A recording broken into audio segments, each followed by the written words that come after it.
Je suis Renaud Bétain. Je suis d'abord un expert, en tout cas c'est ce que les autres disent, de la compensation carbone, justement. Et j'ai travaillé pour le GERES, qui est une ONG qui est basée à Aubagne, et qui était la première ONG au monde à accéder à la compensation carbone pour financer des projets bas carbone, d'accord, basés sur l'accès à l'énergie.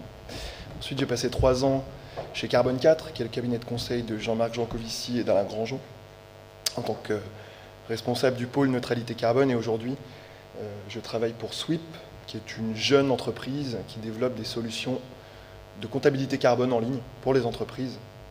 Donc je suis au bon endroit. La suite. Merci. Alors on a vu ce schéma tout à l'heure.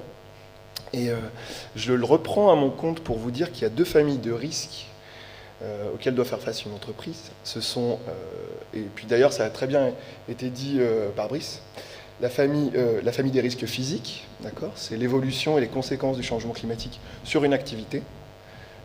Donc ça a très bien été dit sur la fluctuation des récoltes et tout ça. Donc on doit s'adapter à ces fluctuations.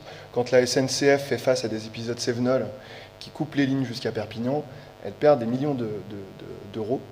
Donc elle doit adapter les infrastructures, on en a un peu parlé. Je ne vais pas parler des risques physiques et comment l'entreprise doit s'adapter à ces risques physiques. Je vais plutôt parler de la seconde partie, l'autre famille de risques, qui sont les risques dits de transition, et qui là découlent de la réglementation, qui découlent des tendances des consommateurs, d'accord, et là en fait l'entreprise, elle ne doit pas s'adapter à l'évolution du climat qui change, elle doit réduire son empreinte carbone et donc atténuer ses émissions de gaz à effet de serre. La suite. Alors, vous avez le choix, je vous ai listé, donc on va commencer sur le pourquoi une entreprise doit agir, et puis après on passera sur la partie comment. Vous avez le choix en fait de pourquoi agir. Alors la première, elle est vraiment toute bête, et souvent elle est mise en avant dans des abus de communication, c'est-à-dire se mettre en conformité en fait avec la réglementation qui est en cours, et surtout anticiper celle de demain. À ce sujet-là, le prix du carbone, donc vous savez qu'en Europe on a un prix du carbone qui porte sur des industriels, hein, d'accord, les industries les plus émettrices en gaz à effet de serre, la métallurgie, la production d'énergie évidemment, la production de solvants, etc. C'est 50% des émissions européennes couvertes par un prix du carbone. Et pendant des années, on a entendu que c'était difficile et que c'était pour la compétitivité des entreprises. Et on s'aperçoit que c'est l'inverse en fait. Une entreprise qui anticipe la réglementation, c'est une entreprise qui devient compétitive, qui innove et qui gagne des parts de marché demain. Voilà. Donc ça, c'est assez simple. Ensuite, limiter les risques de transition et les risques physiques, c'est en fait tout simplement pour continuer d'exister. D'accord ? J'aime bien prendre l'exemple des stations de ski qui ferment et qui se renouvellent et qui se réinventent pour continuer d'attirer du monde et qui développent à la place du ski du VTT de descente, voilà, pourquoi pas. Mais si elles ne font pas ça, elles ferment, elles mettent la clé sous les portes de slalom, justement. Hein. Et donc, il faut, voilà, pour continuer d'exister, il faut limiter les risques. Donc gagner des parts de marché, et donc ça, c'est plus un fardeau pour une entreprise de réduire ses émissions de gaz à effet de serre, d'abord pour ces histoires de compétitivité, d'innovation, etc. Mais c'est pour gagner des parts de marché, en fait, tout simplement, et là, c'est fortement lié au point 4, c'est-à-dire qu'on vous demande d'agir, sinon vous n'avez pas l'argent, déjà. Donc j'étais la semaine dernière avec la BNP qui nous dit, en gros, moi, mes taux seront bonifiés aux entreprises qui me montreront patte verte, voilà, et qui me diront qu'effectivement elles ont bien réduit leurs émissions et qu'elles vont réduire leurs émissions, et pas de blabla, hein, c'est-à-dire concrètement qu'est-ce que vous allez faire avec un calendrier très précis. Donc j'offre des taux bonifiés, sinon, déjà soit je ne vous finance pas, donc ça c'est la sortie du financement du charbon par pas mal de banques et des fondations, et donc ça on en a heureusement tous les mois des exemples. Donc attirer les investisseurs et fidéliser les clients. Et donc là, on a quand même une tendance, alors je mets beaucoup de pincettes parce qu'on n'a pas tous les mêmes enjeux au regard de l'argent qu'on gagne, quoi, voilà. Et je pense, pour le coup, c'est mon avis personnel, je le dis, que c'est effectivement aux riches de faire l'effort de payer plus cher et d'acheter une machine à laver à 1000 euros, voilà, mais qui va rester 60 ou 70 ans. Ça s'appelle Miel. Hein, voilà. Il y en a d'autres qui sont beaucoup moins chers, mais qui vont vous faire 10 ans. Donc, en fonction de notre niveau de revenu, l'effort n'est pas le même à produire. En tout cas, on s'aperçoit qu'il y a une tendance, et évidemment, le marketing plonge dedans en nous mettant du verre et des feuilles et des papillons à toutes les sauces. Donc il ne faut pas se tromper. J'aurai l'occasion d'en parler sur comment bien communiquer. Mais en tout cas, si vous voulez garder vos clients, il faut montrer que vous vous souciez du climat. S'ancrer dans les dynamiques climatiques territoriales, donc c'est exactement ce qu'on a dit sur l'enjeu du plan climat, le rôle des entreprises en tant qu'actrices de la transition locale, de l'attractivité locale. On parle beaucoup de neutralité carbone et on va parler de contribution d'une entreprise à la neutralité carbone. Plus de 50% de l'effort d'un territoire pour atteindre un objectif de degré ou de neutralité carbone, il va être fait par l'entreprise. Et donc c'est une bonne façon, et alors a fortiori dans l'agriculture. Et donc le rôle des puits de carbone, que ce soit les sols agricoles ou la forêt. Pourquoi pas un peu de côte, voilà, il y a un peu de posidonie qui pousse par chez nous. Donc il y a aussi ce sujet-là sur les puits de carbone, mais cet ancrage territorial, il donne du sens à l'action climatique d'une entreprise. Compléter la stratégie RSE, donc la responsabilité sociétale des entreprises, en fait ça a plein de... C'est ce qu'on appelle aussi le développement durable. Vous connaissez peut-être les 17 objectifs de développement durable des Nations Unies. Donc il n'y en a pas que 3 des objectifs de développement durable, il y en a 17. Vous pouvez les piocher dans ces objectifs pour raconter comment vous participez, vous contribuez à un monde prospère et un monde où on ne s'entretue pas, où on ne meurt pas de chaud en sortant faire du vélo et où on mange à sa faim, voilà, et on peut aller à l'école, etc. Donc ça, c'est le développement durable à la sauce des Nations Unies. La RSE, comme on dit, intègre la partie climatique, la touche verte, mais il y a beaucoup d'autres choses à côté du climat, il n'y a pas que le carbone dans la vie. Pour des enjeux d'image et de réputation, donc c'est souvent ce qui ressort. Alors je donne des cours et chez les jeunes, c'est l'image de l'entreprise est désastreuse. Et donc c'est toujours ce qui ressort en premier, c'est-à-dire ils le font pour des enjeux d'image et de réputation. Donc le mot-clé derrière, c'est le greenwashing, hein, ou l'éco-blanchiment en bon français. C'est pas faux. Le souci pour ces stratégies de communication, c'est qu'on est de plus en plus éduqué et informé, et qu'on a ce qu'on appelle les réseaux sociaux qui peuvent être mal faits et apporter pas mal de mauvaises choses. Il n'empêche qu'ils nous apportent aussi pas mal d'infos sur ça. Et donc on arrive facilement à voir que la méridionale, j'étais la semaine dernière à Marseille, fait tourner ses bateaux et que vous arrivez à l'entrée de Marseille avec nos bateaux sont électriques, et vous avez de la grosse fumée noire qui sort des bateaux, quoi. Et donc, simplement en étant un peu éduqué et sur le sujet, on se doute bien que le bateau ne tourne pas qu'à l'électricité, qu'il y a forcément autre chose pour faire cette fumée noire. Donc il y a des abus de communication, et je reviendrai encore une fois sur la fin de mon intervention, mais c'est tellement dommage. C'est-à-dire que les sirènes du marketing sont beaucoup plus puissantes que ce qui est réellement fait par une entreprise. Et j'ai tous les jours des entreprises avec qui j'échange qui se prennent les pieds dans le tapis de la communication et qui vient en gros mettre à terre des années d'efforts de réduction de l'impact en disant « je suis zéro carbone ». Donc zéro émission, je vous le dis tout de suite, ça n'existe pas. Hein. Vous ne pouvez pas dire zéro émission, c'est pas possible. Nous-mêmes, nous n'émettons pas zéro carbone, ce n'est pas possible. Donc je vous invite à éviter le zéro, d'accord ? Et donc là, on a vraiment, pour des enjeux d'image et de réputation, effectivement, on a des entreprises qui avancent et qui sont poussées d'ailleurs sur ce sujet-là. Pour répondre à la pression interne et externe, ça c'est passionnant. Donc externe, c'est les investisseurs, c'est les consommateurs. Mais de plus en plus en interne, on a des salariés qui se mobilisent et qui disent « moi, j'ai mon adolescente ou mon adolescent qui me demande ce que je fais à la maison ». Et donc ça, c'est typique, hein, je vous raconte que des choses que j'ai entendues. Et donc, il faut que je me bouge parce que mes enfants me demandent ce que je fais dans mon entreprise. Donc ça, c'est la pression, je dirais, plutôt externe. Et en interne, on a les salariés qui commencent à se mobiliser d'eux-mêmes pour demander des comptes. Voilà. Et aussi les actionnaires qui poussent.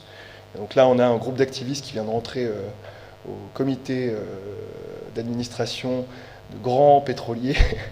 Et on va se marrer, je pense. Voilà. Donc c'est Total, Shell, et puis BlackRock qui est déjà dans Total, donc ça, on va rigoler, je pense que la suite va être rigolote.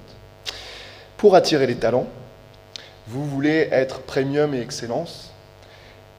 Être premium et viser l'excellence, c'est attirer les meilleurs. Et aujourd'hui, les meilleurs veulent une entreprise engagée. Donc je renvoie pour un réveil écologique, qui est un mouvement des jeunes, notamment poussé par Jean-Marc Jancovici, et qui établit une liste d'entreprises engagées ou non, et en fait les meilleurs vont se diriger vers les meilleures entreprises les plus avancées. Donc si vous voulez attirer les talents, il faut se bouger sur le carbone. Et puis aussi mobiliser les salariés. Donc quand on rentre chez nous, on a nos actions au quotidien, et une entreprise est composée de citoyens. Et agir pour le climat, c'est un formidable levier d'action, parce que chacun peut agir à son niveau, et c'est vraiment un super levier de mobilisation.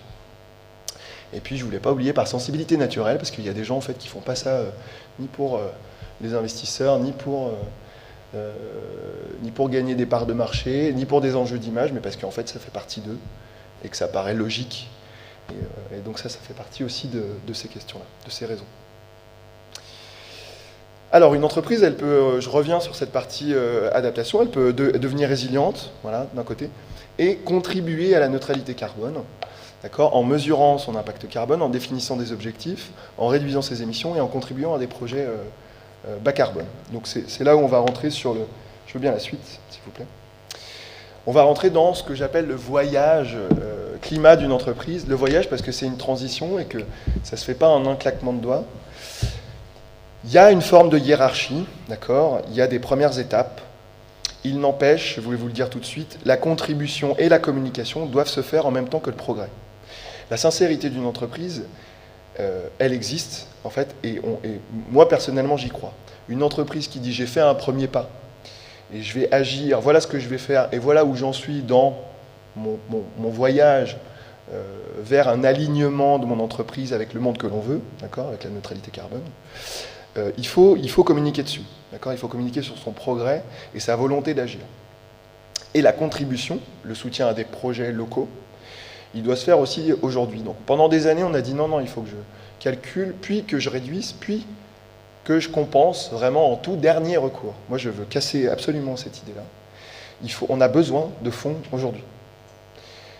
Des fonds pour financer des projets de réduction, l'isolation des bâtiments, le transport, des transports doux, et séquestrer du carbone en finançant du reboisement, en rénovant les épicéas du sud-est qui sont scolités à mort, en aidant les agriculteurs à se transformer, etc. C'est maintenant en fait qu'il y en a besoin. C'est pas en 2049 où on dira « Ah ça y est, donc j'ai réussi à réduire, donc pas assez en fait. Donc je vais compenser à mort et on sera en 2049 et en fait il faut du temps pour transformer des pratiques agricoles vers de l'agroécologie et pour faire pousser des arbres. Voilà. Donc faites-le maintenant.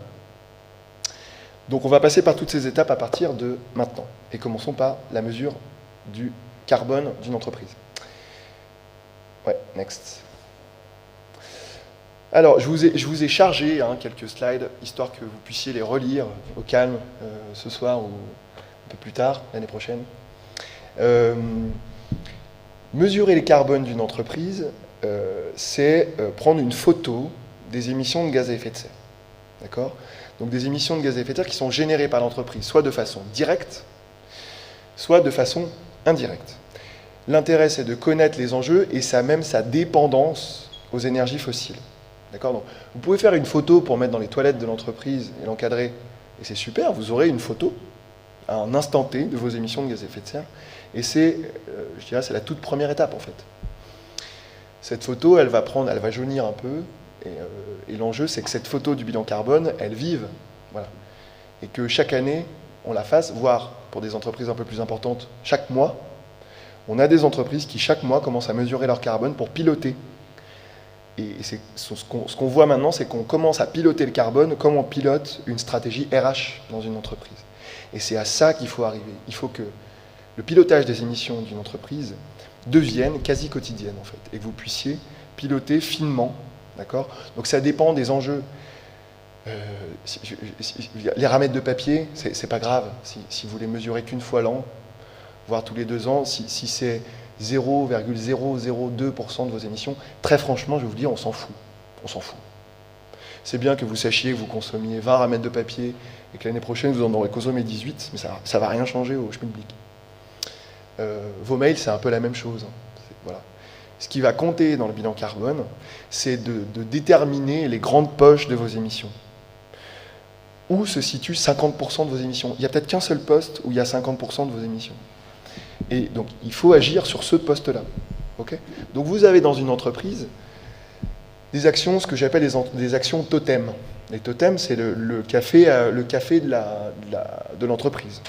Tous les salariés sont très contents de mettre au rebut la machine Nespresso et de remplacer par des mugs. Donc, on est tous très fiers de mettre son mug sur le bureau.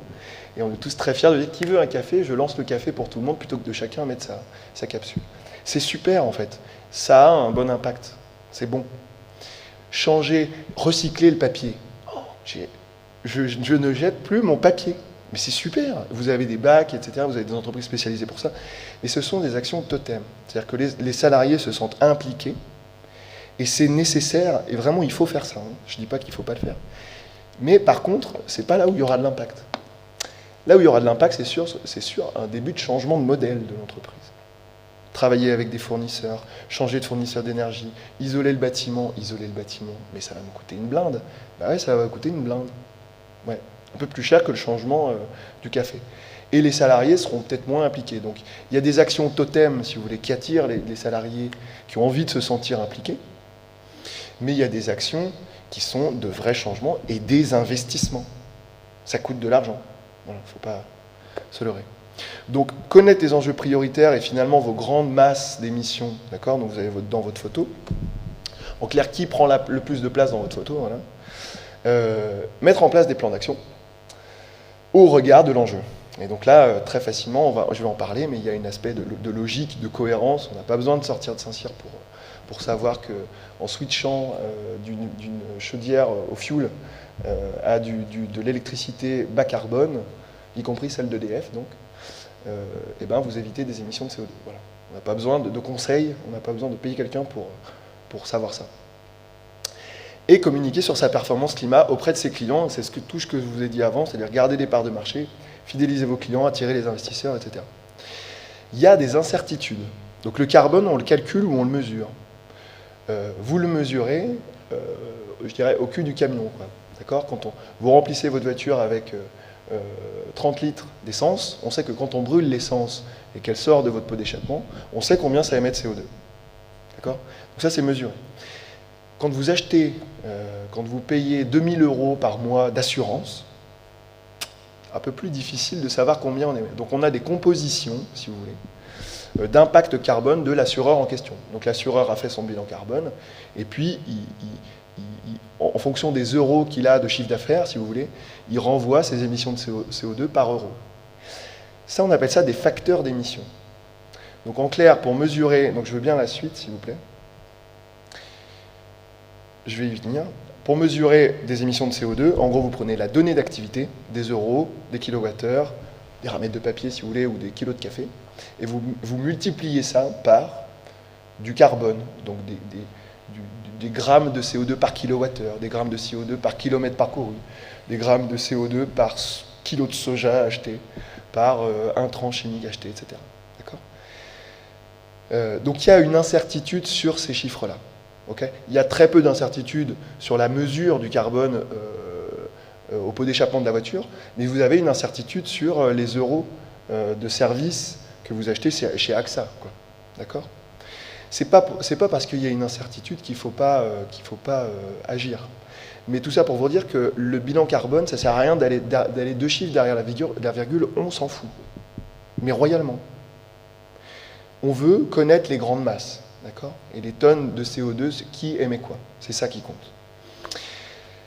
Ensuite, vous avez les émissions directes et indirectes d'une entreprise. D'accord ? Donc les émissions directes, c'est ce que vous avez au milieu, ce qu'on appelle le scope 1 et 2.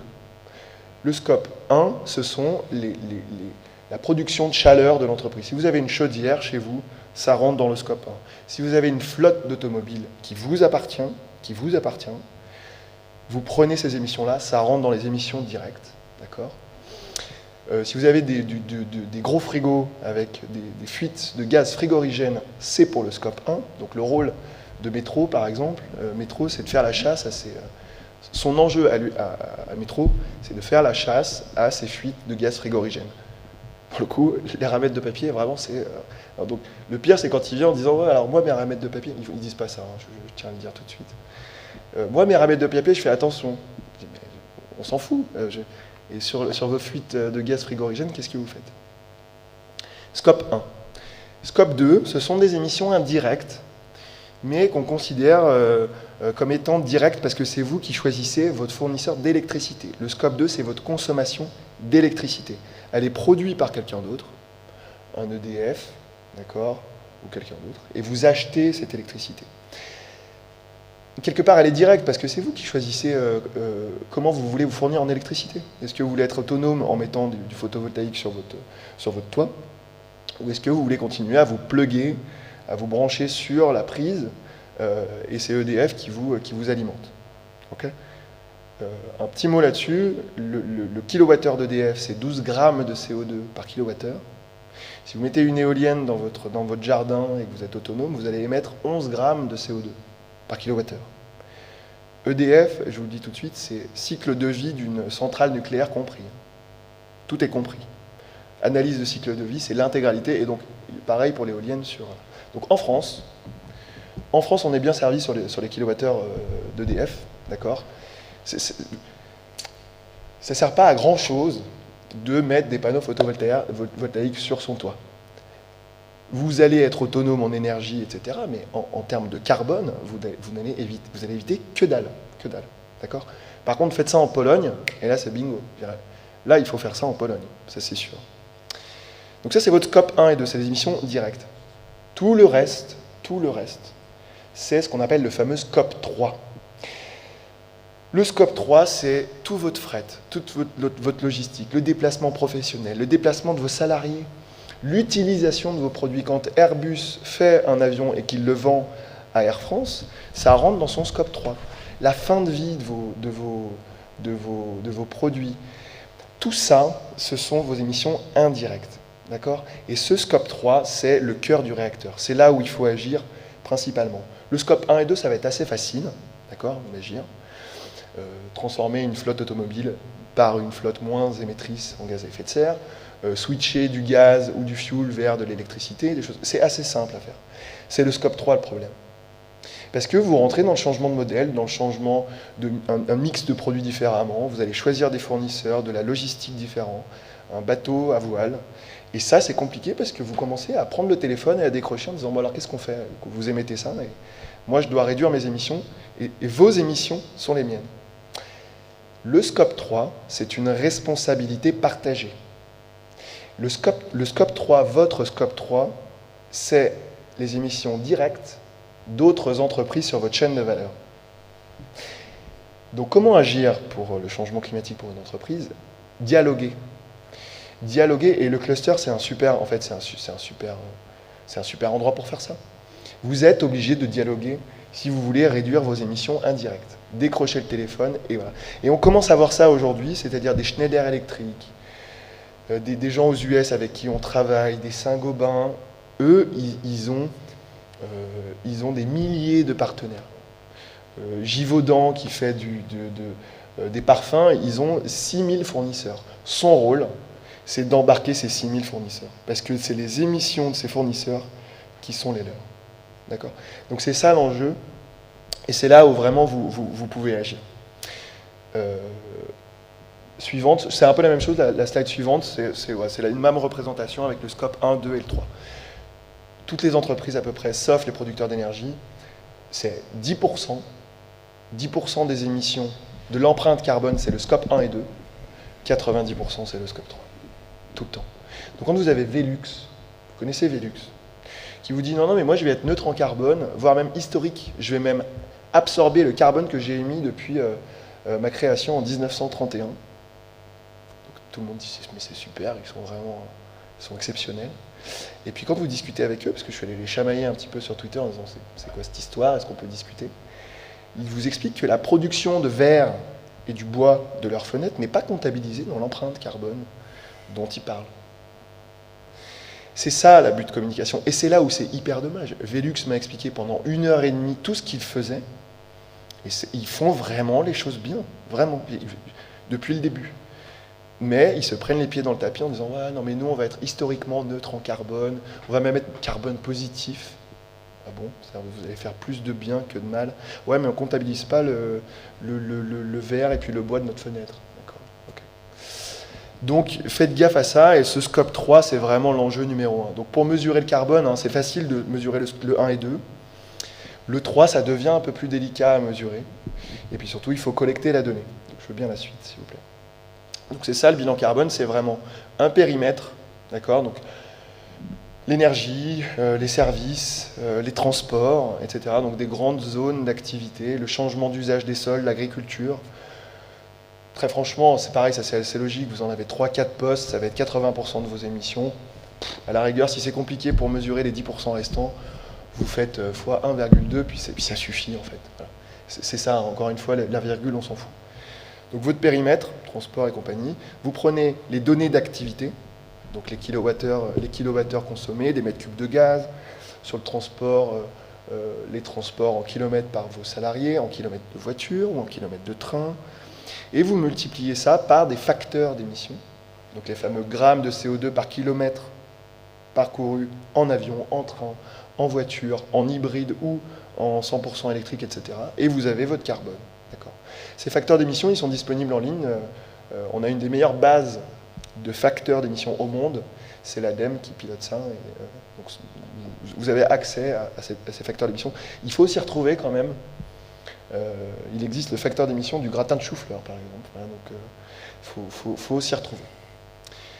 La suite.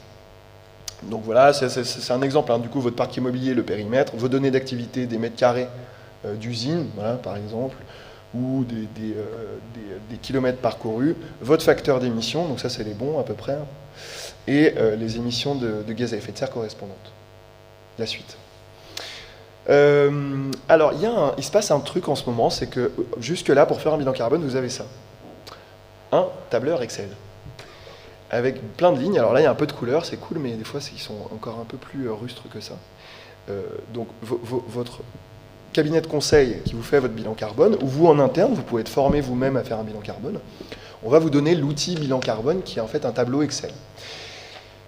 C'est un peu compliqué, c'est toujours du temps de collecte de la donnée. Donc j'en profite pour vous dire tout de suite que l'enjeu numéro 1 dans la réalisation d'un bilan carbone, c'est l'accès à la donnée. Elle est où cette donnée? Est-ce qu'elle est structurée chez vous? Est-ce qu'elle est centralisée? Si vous n'avez pas ça, alors vous pouvez tout de suite vous dire, donc si vous ne connaissez pas les kilomètres parcourus par vos salariés, ce qui est souvent le cas des entreprises, vous prenez, ou par votre flotte automobile, vous prenez les euros dépensés à la pompe à essence. Donc vous avez plusieurs niveaux, si vous voulez, de données, en commençant par des euros dépensés. Donc on appelle ça des facteurs d'émission monétaire. Quand vous dépensez 1 euro d'avion, 100 euros d'avion, on sait à peu près ce que ça émet, quoi. Quand vous dépensez X euros pour du mobilier, cette chaise-là, elle a coûté 30 euros, on sait à peu près combien ça émet. D'accord ? Mais il y a beaucoup d'incertitudes. Si vous voulez rentrer dans un niveau raffiné un petit peu, en fait, votre bilan carbone, il faut commencer à dire, alors c'est une chaise en plastique transparent. Alors il n'y a pas le facteur d'émission du plastique transparent, mais chaise en plastique, c'est déjà quelque chose. D'accord ? Donc vous rentrez dans ce niveau-là de détail et il faut collecter la donnée. Donc un bilan carbone, c'est du temps chez vous pour collecter la donnée. Ça, il faut vraiment avoir ça en tête. Donc aujourd'hui, il y a des bilans Excel. Et j'étais obligé de faire un peu de pub pour ce qu'on fait aujourd'hui puisque c'est génial. Ce sont des softwares qui émergent, donc des logiciels en ligne. Okay. En France, vous en avez pas mal, assez facile d'accès, Greenly, Carbo, Actio, etc. Et donc Sweep, entre autres, où on a commencé à digitaliser le bilan carbone, d'accord, pour faciliter la collecte de données et le pilotage de ce carbone-là. D'accord ? Donc nous, on a organisé ça justement à gauche en arborescence. Vous reproduisez votre entreprise par marque, par business unit, par localisation, etc. Et puis vous faites tourner votre arborescence pour collecter le carbone, etc. Donc voilà, donc aujourd'hui, il y a ça. Moi, je vous renvoie vers tous les logiciels français qui sont très bien, qui existent aujourd'hui pour facilité, et vous allez payer, voilà, nous c'est 250 €, je pense que c'est peut-être un peu moins cher chez d'autres, mais c'est au mois, voilà. Donc plutôt que de payer, alors un bilan carbone c'est entre 10 000, ça dépend évidemment, entre 10 000 et 200 000 €, je veux dire, mais ça va dépendre de votre activité. Ou sinon, avec des logiciels comme ça, c'est des dépenses au mois pour mettre à jour régulièrement votre bilan carbone et ne pas repayer un bilan carbone finalement tous les 2-3 ans, quoi. La suite. Donc l'exemple de L'Oréal, et le meilleur exemple, c'est quand même cette histoire de Scope 3. Donc ça, c'est les émissions de L'Oréal.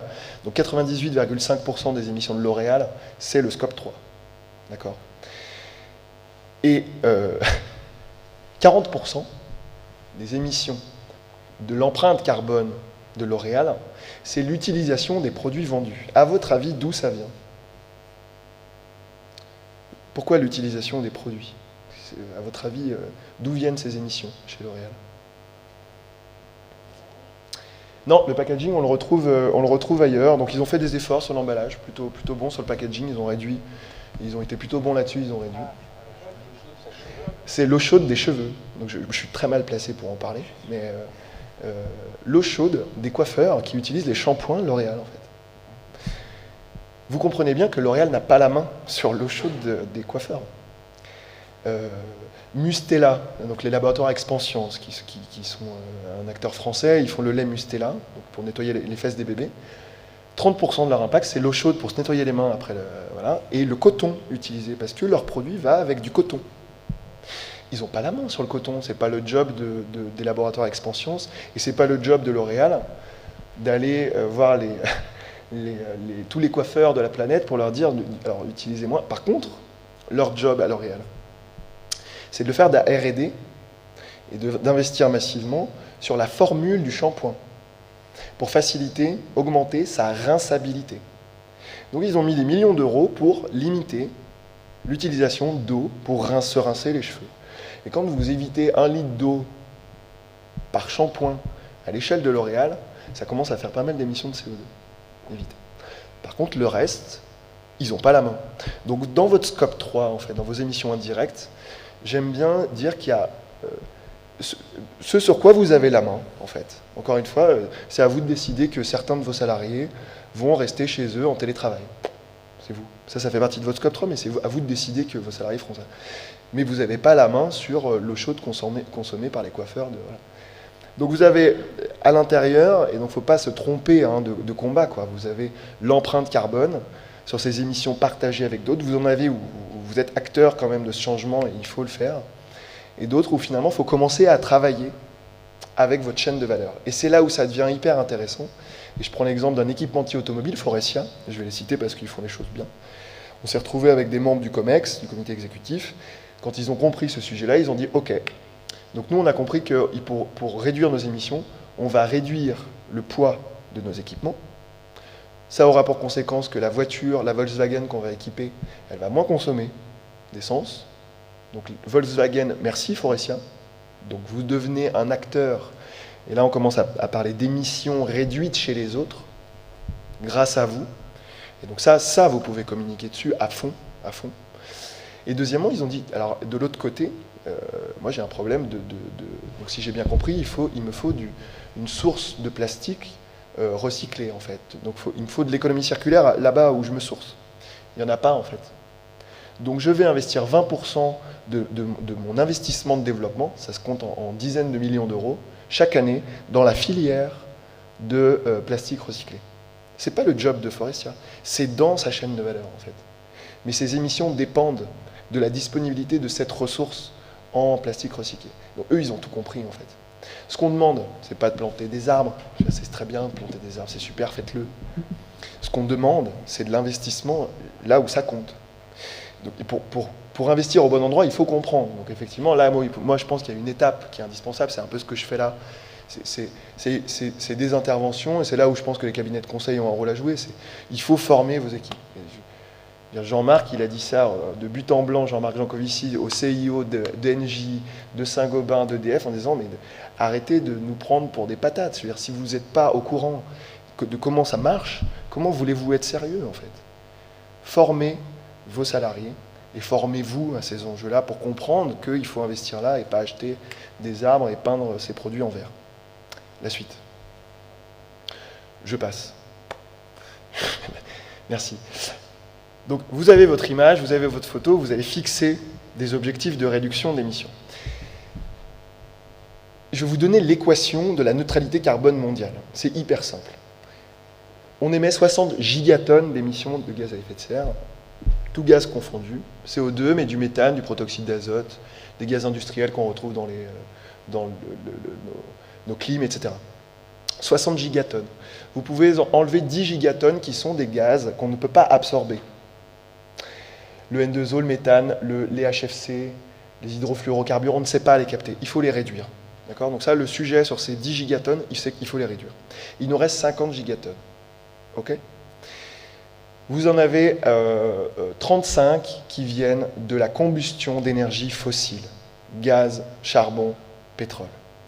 Ça, retenez le premier chiffre de l'équation, il faut diviser par 2,5. Donc d'ici, si possible, d'ici 2050 pour 1,5 degré de réchauffement, ou la moitié du siècle, 2070 pour 2 degrés. Divisé par 2,5. Dans ces 50 gigatonnes, 35 sur le CO2 fossile, 15 sur la déforestation. 15 sur la déforestation, c'est énorme. En mettons une dizaine. Ça, il faut le ramener à zéro. C'est le deuxième chiffre de l'équation. Zéro déforestation. Zéro déforestation. Toute entreprise, aujourd'hui, qui a dans sa chaîne de valeur, comme L'Oréal, de la déforestation, n'a pas le droit de dire qu'elle est alignée avec la neutralité carbone. Elle n'a pas le droit. C'est interdit. C'est pas parce que... c'est les shadocks, quoi. En gros, si vous avez la déforestation dans votre chaîne de valeur, mais qu'à côté vous plantez des arbres, on s'en fout, en fait. Ça fait toujours des arbres en moins, quoi. Donc, il faut aussi doubler les puits de carbone. Et c'est le troisième chiffre de l'équation de la neutralité carbone. Donc, il faut se fixer des objectifs de réduction. Donc, je veux bien la suite, s'il vous plaît. Il reste quoi, 10 minutes 5, cool. Donc, il y a, en gros, on vous dit, vous émettez 200 tonnes de CO2, vous avez fait votre bilan carbone. Votre objectif aligné avec la science, qui est lié au budget carbone. Donc, on est dans une baignoire, l'eau monte, d'accord ? Et pour pas que l'eau dépasse de la baignoire, déborde, on a un budget. Voilà. C'est un budget, donc c'est des gaz à effet de serre qu'on envoie dans l'atmosphère. Ça, vous le divisez par des secteurs d'activité, ensuite par des entreprises, et on vous dit, OK, donc tu étais à 200 tonnes, il faut que tu sois à 150 dans 20, 30 ans, etc. D'accord ? Donc on peut définir facilement ces objectifs de réduction d'émissions, ces cibles à atteindre, qui sont parfaitement alignés avec la science. La suite. Je cite l'ADEME, parce qu'une fois que vous avez posé votre cible, vous n'avez pas commencé à jouer. Quand vous jouez aux fléchettes, vous mettez votre cible sur le mur, mais vous n'avez pas tiré la fléchette encore. Donc c'est bien de fixer un objectif, mais il faut jouer. Une fois que vous avez commencé à jouer, vous avez des méthodes qui existent, notamment ACT, qui est poussé par l'ADEME et le CDP, qui vous aident à donner une méthodologie pour définir cette cible et cette trajectoire qui va être utilisée. Et ça vous donne une note de performance de la trajectoire. Il y a des méthodologies, la suite, il y a des méthodologies dans plein de secteurs différents, et notamment Food et Agriculture aujourd'hui, pas mal de PME qui sont impliquées là-dedans. Donc allez jeter un œil à ce que fait ACT, parce que ça peut vous aider à définir la bonne trajectoire. Ça ne se fait pas au doigt mouillé, une stratégie de réduction d'émissions. Comment on réduit les émissions donc ? C'est assez simple. Déjà, c'est cohérence et de la logique. Okay ? Il y a des fameux, des choses très faciles à atteindre. Donc mais c'est de l'investissement. Je ne dis pas que c'est facile. Je dis que c'est facile à considérer et à les avoir dans le radar. Donc changer de flotte automobile, etc. Il faut collaborer avec sa chaîne de valeur et parfois il faut changer de modèle en fait. Il y a des entreprises qui doivent se réinventer. Il n'y a pas de secret. Et ça c'est compliqué. Et donc, le plus intéressant dans une entreprise, c'est qu'on commence à discuter non plus avec le responsable développement durable ou la RSE, mais avec la direction, la stratégie et la finance. Quand vous avez ces gens-là qui discutent carbone, pour moi, c'est bon signe. Non pas que la RSE et tout ça, c'est très bien, je veux dire, mais même chez des Schneider électriques, le gars de la RSE, il fait aussi la com, quoi. Par contre, la stratégie, la finance et l'innovation, là, quand ça parle carbone, on est tout de suite au bon endroit. Pour réduire, il faut faire moins ou mieux. Moins de kilomètres, par exemple, vous limitez les déplacements. Okay ? mieux vous changez de facteur d'émission. Expansions, pour le coup, scope 1 et 2 d'Expansions, usine à Épernon, il tourne au gaz fossile. Je ne veux pas dire naturel, puisqu'il est fossile, même s'il est naturel. Gaz fossile. Son enjeu, pour diviser par deux ses émissions de CO2, c'est de passer à du biogaz. Voilà. Ils vont attendre que l'offre se développe, etc. Mais il va passer du facteur d'émission 250 grammes de CO2 pour des mètres cubes de gaz fossile à des mètres cubes de biogaz, et donc il va faire mieux. Le scope 3, j'en ai parlé, je ne reviens pas dessus. Le dialogue, j'en ai parlé. Et les facteurs d'émission ou d'analyse de cycle de vie, c'est super ce que vous faites sur payer et définir une analyse de cycle de vie sur le vignoble, parce que si vous vous améliorez en passant à du bio, vous allez changer, donc vous allez faire mieux et vous allez avoir besoin d'une analyse de cycle de vie pour prouver que vous avez réduit vos émissions. Donc c'est exactement ce qu'il faut faire, la suite. Et enfin, dernier point, la contribution à la neutralité carbone, ça se fait par le soutien à des projets bas carbone. Ce sont des projets, donc c'est ce qu'on appelle la compensation carbone. Donc le crédit carbone, c'est une unité carbone, c'est une tonne de CO2 équivalent qui a été réduite, séquestrée ou évitée d'être émise. Éviter d'être émise, c'est de la protection des forêts, tout simplement. C'est du stock existant, on évite de le déstocker, de le brûler, et donc on protège. D'accord ? Ça, on le transforme en crédit carbone, c'est une unité qui est vendue à une entreprise qui veut contribuer à des projets. C'est une monnaie, en fait. C'est un coproduit d'une activité, le crédit carbone. Donc vous faites quelque chose de bien, vous isolez votre bâtiment avec du béton de chanvre, voilà. Votre job, c'est de vendre du béton de chanvre ou d'isoler ces bâtiments. C'est bon pour le climat, vous le mesurez. Donc je veux bien la suite. Vous le mesurez avec des méthodologies approuvées, des situations de référence. Cette maison, elle émettait tant, j'ai mis du béton de chanvre, elle est mieux isolée, elle consomme moins. Donc on mesure, on monitore, et vous avez des crédits carbone qui peuvent être vendus à des entreprises qui veulent contribuer à la neutralité carbone. Le label bas carbone français, c'est le cadre français de la labellisation de ces types de projets. D'ici donc la fin d'année, a priori, il y aura une méthode viticulture qui va dire il y a une situation de référence, ce viticulteur avait telle pratique, il a changé, il s'est amélioré sur plein de sujets différents. Il peut générer lui-même des crédits carbone, les vendre pour cofinancer son projet. La compensation carbone, ce n'est qu'une façon de cofinancer des projets qui sont bons pour le climat et qui sont alignés, dont on a besoin pour être neutre en carbone en France. Plusieurs standards existent. La suite, des jolies photos, un peu de couleur pour vous montrer un petit peu les types de projets qui existent. Je vous ai mis il y a des liens, il y a des photos, des vidéos derrière si vous voulez y aller. Ça, c'est, vous pouvez travailler sur l'élevage aussi. Et enfin, la communication, 1 minute. Communication. Et je vais faire un focus surtout sur ce fameux zéro totalement obsessionnel, donc qui ne vaut pas grand-chose en fait.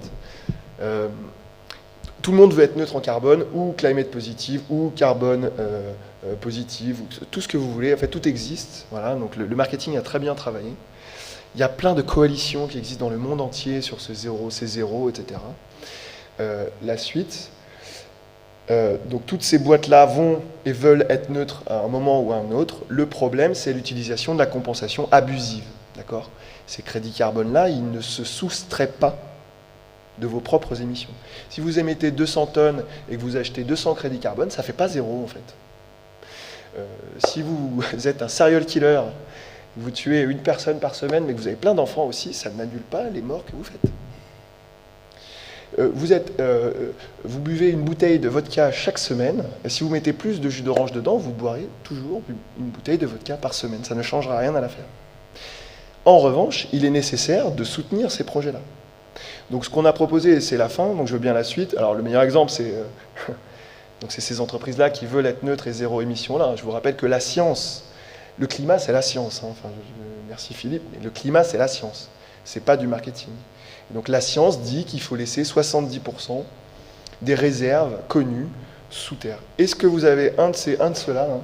Est-ce qu'on a un de ceux-là qui nous a dit, moi, j'ai décidé de laisser 50% du pétrole que j'allais extraire, de le laisser dans le sous-sol, et je vais investir ailleurs. Alors ils investissent ailleurs, ça c'est vrai, Total dans l'électrification, mais aucun d'eux nous a dit, je vais laisser le pétrole là où il est en fait. Ce qui serait la science. Aucun de nous a dit ça. En revanche, ils mettent 100 millions par an dans de la plantation de forêt, ce qui est le cas de Total. Et donc voilà, la suite, c'est des indicateurs, des propositions d'indicateurs pour vous montrer l'alignement de ce que vous faites, en fait, il faut le prouver, la composition de votre empreinte carbone, le top 3 de vos émissions, de vos grosses sources d'émissions, pour éviter de dire on recycle notre papier, voilà, c'est bien, mais ne le dites pas, si ça compte pas. Vos cibles, d'accord? Est-ce que vous voulez est-ce que vous avez une ambition, 1,5 degré, 2 degrés, etc. Donc la temporalité, des cibles court terme. Faire 2050, c'est bien, mais bon, c'est un peu loin, quoi. Donc 2025, ça va, on arrive à savoir un peu où c'est. Donc fixez-vous des cibles temporelles comme ça, à court et puis à moyen long terme. L'évolution des émissions, en absolu, mais parfois en intensité. Si vous faites les choses bien, peut-être que votre façon de protéger le climat, c'est de bouffer des parts de marché à vos concurrents qui font les choses moins bien que vous. C'est hyper important d'avoir ça en tête, hein, vraiment. Donc, en absolu, vous allez émettre plus de tonnes de CO2, mais en intensité carbone, par hectare, par bouteille produit, par berceau. J'ai discuté avec des crèches, un réseau de crèches, ils ont des émissions par berceau. Voilà. C'est ça qu'il faut comparer. Et enfin, votre contribution en euros, investissement, l'achat de crédit carbone, parce qu'il faut quand même soutenir ces projets-là. Et votre ACV, quand vous l'avez, eh ben, ça peut être chouette de le partager avec d'autres, voilà, parce que c'est une vraie contribution à l'amélioration des autres. Je passerai sur ça, et je vous ai mis une liste des conseils de lecture qui restaient, dont la fameuse série des Martines, dont Martine découvre la nouvelle vidéo de Janko. Et voilà, merci beaucoup.